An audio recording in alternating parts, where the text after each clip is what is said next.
Hello, Gemini. Welcome to your reading. All right, so just getting started here. Um, a bit on the pre-shuffle. So I had the King of Terra, as I call it. So the King of Pentacles come out in reverse. And then I got the physical feeling of anxiety, like wanting to move fast and just get it over with, get things done out of the way. Just do it and get it over with. Let's hurry. Very not necessarily impatient, but pretty quick. And then I got this thought of, you're kind of being loyal to your nature. So this might be like something you're practicing or have practiced to the point where it's become second nature to you. So to the degree that you don't have to think about it, and which shows your skill, like that shows some great skill. Um, and then as the last card that came out, nine of aqua, as I call it in reverse, the nine of cups in reverse, the same traditional meaning for the nine of cups. So it's a very I got like yeah, it's a lot of like impatience, almost annoyance. Like let's just get this done. Get this out of the way. I don't want to think about it. Leave me alone kind of deal. Like let's just move along. Um Definitely kind of around some kind of work you're doing. So you're pretty focused on just getting things done out of the way. So let's see what we have here. First card. Oh, there's the Queen of Terra. Got Death there. The Empress in reverse.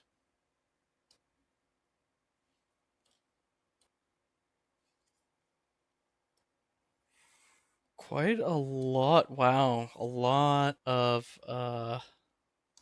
major arcana coming out here. All right. Yeah, definitely work. Work, work, work. Um work. So you started here with the Queen of Terra, Queen of Pentacles in reverse. So a lot of you might be missing details. In this rush, you might be forgetting to pay attention to the small details. They always say the devil's in the details, but I'm getting, you might be moving too fast. Too fast here. And it might be showing, those flaws might be rearing their head. And they might be forcing some some change upon you. Like slow down maybe. Take a breath and revisit. Take uh, a double check, a double look, even a triple check. If you think you've double checked, triple check. I feel like time here is a lot more valuable than you think it is in terms of what you're trying to achieve. So here we have the Empress in reverse, and the Empress is a lot about investment and time and gaining things through thinking ahead of time. You know, putting in the time to make a conscious decision to invest in something. Um, and here it's not being followed. I feel like your intuition is really telling you slow down, take a breath here, and you might be fighting that, for the sake of productivity, whatever it is. Like I'm hearing KPIs, like key performance indicators. If you're not a part of the corporate world, that's exactly what that kind of indicates. It's like a measure of productivity that in terms of corporate speak, that managers absolutely love to use in order to place you somewhere in terms of productivity. How do you match? How do you compare to other people? And that's kind of, I think, the purpose, the motivation here. When you're comparing yourself to others, and I totally get this though. Like, I completely understand. I'm in the same environment, being compared by the same metrics. Um, and I'm gonna just tell you right off the bat that in terms of what you're trying to achieve, this isn't going to lead you to great results. Because yeah, sure, on paper, you might look pretty, you might look gorgeous, just scrumptious, is what I'm getting. But when it comes to relationships, which are the most valuable, like one of the most valuable things as humans we can cultivate, it's not going to bode well. It's really not going to bring you, I think, what you're trying to achieve. Just as a little warning, you may already be aware of that, and that might be, part of what you're facing here. It's like, okay, do I perform with others in mind, and trying to get an equal outcome, a benefit that is good for everyone? But or do I stick to the KPIs? And let me tell you, sure, KPIs might be good, if that's the scenario. If not, if it's some other metric, that's going to be imperfect, because those KPIs, those metrics will not pick up the nuances, the minute nuances that you're faced with, especially when it comes to decisions, other people, relationships, be it business relationships, personal relationships. Any kind of metric is not going to perfectly embody that or represent it, um, truthfully and honestly. Um, you're gonna have you're gonna have to kind of decide what it is you want to sacrifice here. I feel like you don't want to sacrifice. I feel like you're aiming perfection, which is something good. Sure, that's an admirable trait, to seek out perfection and to try to do the best you can. Like that's awesome. Having that in mind is great, but it's the method. Here is this is my zero card. So it's not the fool. This is what I call the cosmic entity. And this is kind of a rework of the world card. The world card being the last card. I have it as the zero card.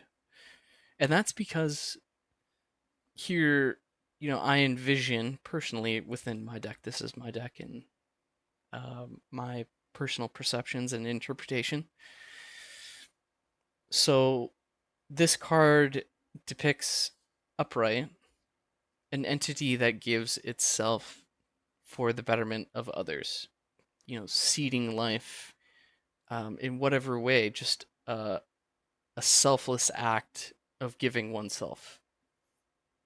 That is kind of the peak, right? You reach a point of perfection, quote unquote perfection, where you can give yourself freely. You've achieved everything you've set out to achieve. You feel satisfied. Next is to help others, right? At least that's my personal ideal in this deck. In reverse, there's no sacrifices made. It's cutthroat and a little, I don't want to say selfish, but you're not at that point where you can give yourself freely, and so it might feel like you're trying to do two things at once. That's really what I'm getting here is, you're doing a lot at the same time. You're trying to consider too many things at the same time, when I think you should really prioritize. And I think I feel like that's what you're getting to. You're trying to prioritize what's most important, what your goals are, what you want to achieve, and how to get there. And so you're searching within, which is great, right? You're really trying to get to the root of that motivation. What is bringing me to where I want to go? What's the purpose behind this? What is my ultimate goal? Um, and it's kind of elusive. It's kind of like, our unconscious, subconscious mind isn't that forthcoming. Um, and that's part of the mystery, I think, of ourselves. When we try to develop a relationship with ourselves, when we try to approach ourselves, we're really digging in deep. What's really important? And it, it seems really difficult, more difficult than it is, because, we're thinking with our rational, conscious mind, right? We're not thinking from a deeper perspective a lot of the time. What is it that makes me me? What are those pieces that are really important to me? And I feel you really exploring that, you know, as a result of this situation, whatever it is. Um, so you're really allowing this unconscious drive to manifest. You're allowing this part of yourself to come out, which is kind of frightening, but also empowering at the same time, because here I have right next to, here I call this the scholar, masculine scholar of Aqua, right next to the chariot, the moon, not the chariot. So this depicts a werewolf, and he is in the middle of transforming into a werewolf. And basically, what's happening is his unconscious thoughts, beliefs, motivations are coming to the surface and transforming him. And those are taking control, be it fears, but also motivations, unconscious motivations that we're unaware of. That's kind of taking control in that moment, which I think is ultimately a good thing in this scenario, because you're seeing that part of yourself. You're allowing that part of yourself to come out and just be. And that's a difficult thing to do, because in these scenarios, I'm really getting journaling right now. Like, you're just like free writing, and you're just like trying to get it out. You're like, what is this point? Like, what am I trying to do? Which is awesome. And I'm just really getting this bubbling out, this, even like this tar, this darkness kind of coming out of you, and that's good. Um, because that requires an acknowledgement from at least your conscious mind, right? You want to acknowledge those things and realize that they're there. Unconsciously, you already know they're there, right? That's the point, though. You're linking those darker, those, or the, I shouldn't say darker, but those less conscious aspects of yourself, beliefs, motivations, worries, fears, all of those things that really manipulate your decision making. And I think you're starting to see what they do to you, why you've acted the way you were.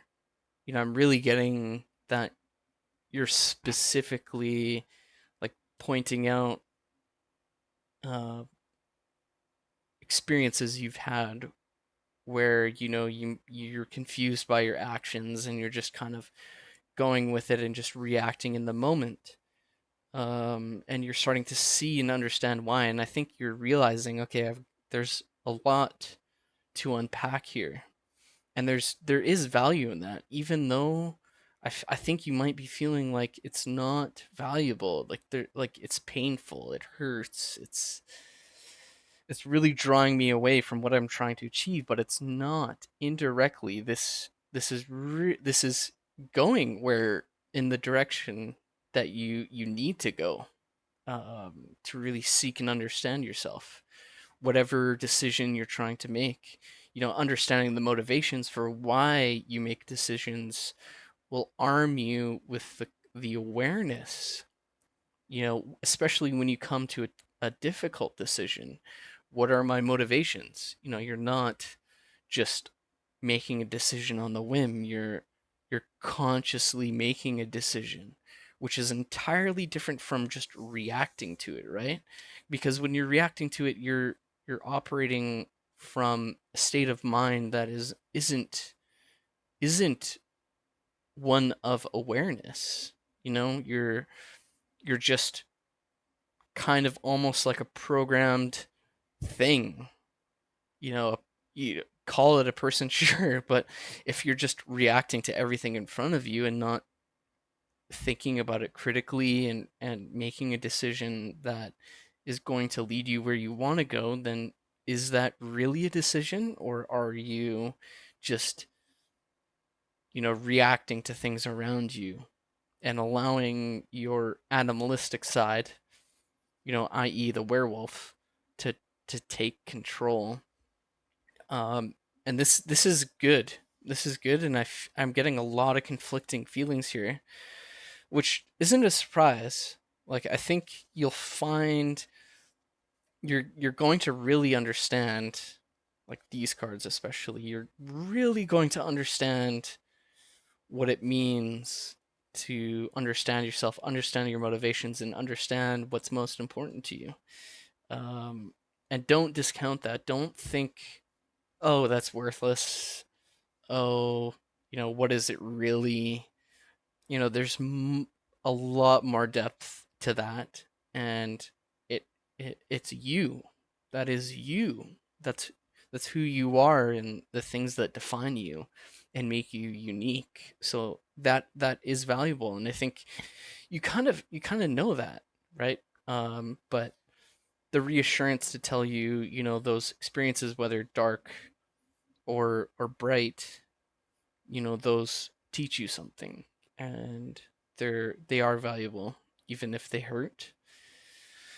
So keep going, keep digging, keep exploring things. Um, so I in my layout here I have one unbalanced line. So this is based on what's called a lower trigram of of a hexagram.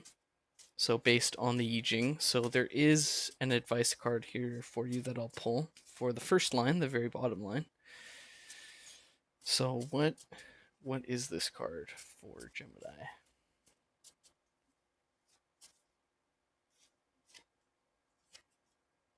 All right, the star. Okay. Well, there you go, right? It's like the star is a card of, like a special kind of healing, but also of like hopes, I and especially ideals, you know. And being the first line, this is the deepest part of the self here. So those are valuable. Dig those out, write them out, understand what it is that you seek to understand about yourself. And I think you're on the way. Like, I feel like you're digging down, and you're at the first and second level, and it's starting to make sense, but you're hitting like at this bedrock. And that's really what I'm getting. There's this bedrock of just shit that just doesn't make sense. You're like, why? Keep going. Like the more the broader you get, the more that concentration. There's going to be a form, like a concentration that's going to form, and then you'll start to see patterns. And that will be important. That'll be valuable, because you'll see what connects all of the things. Because unconsciously we seek to protect ourselves and to live out our ideals and achieve things. Um, when we don't act in that manner, we question ourselves, and you'll see both sides of that. So you know write those things out. Really getting journaling there. If you're not journaling, definitely give that a try. But that's just general non uh, counseling advice. If you feel like you need a counselor, speak to them. They can really help you navigate. If you can find one that you trust, then definitely do that. That's something that's valuable. All right. So that concludes the general reading. So at this point, I'm gonna just talk a little bit about what are called the hexagrams and trigrams, and how you can kind of take this further and make it more personal. So this spread represents what's called a lower trigram, and a lower trigram is just half of a hexagram when you are talking about the I Ching, or the Book of Changes. It's an ancient Chinese oracle, which this layout represents half of a hexagram. All right, so if you understand what that is, that's great. So this hexagram here, so you'd have yin, yang, yin. So yin, yang, yin. That sounds like water or fire. I believe that to be fire. Let's see here. Nope. Okay, it is water. So this is what it looks like. Yin yang yin with the first line changing. So that would be this line here. So that line's changing there. So if you want to take this further, you can cast 3 more lines for an upper trigram to give you more of a personal experience in this setting here. All right. Okay, so that's the hexagram. Now I do generate what are called the divine cards, and so these are cards meant only for you to interpret. I don't interpret them at all. I take them at face value and just show them. Okay, so this is meant for just you. It's not like nothing. I've only input the keyword and generated them. So they are generated using specific keywords. I'll tell you what 3 of those keywords are. The 4th I will not describe, so that will be a secret, and you can decide if any of them fit. If not, then the secret is there for you, all right? So those keywords are antechamber, antechamber, ANTE, chamber, ice cream, and latency. And then the 4th secret. So I'll show those now so you can pause and check the video description for timestamps. So go ahead and do that. I will show them now.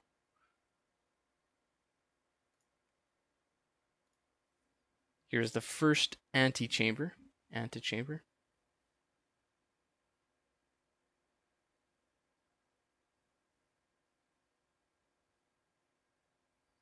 Ice cream.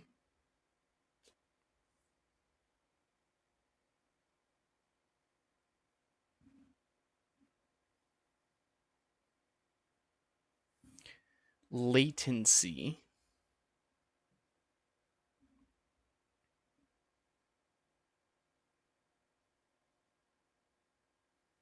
And the secret is olive.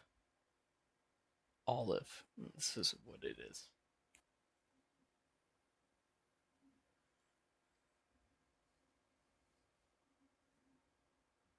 Okay, so that concludes your reading, Gemini. Thanks for watching. If you like any of the generated cards, I have a Ko-fi or Ko-fi channel linked in the description there, so you can check those out. Link is direct to that post. If not, like and subscribe, and I will catch you next time. Bye now.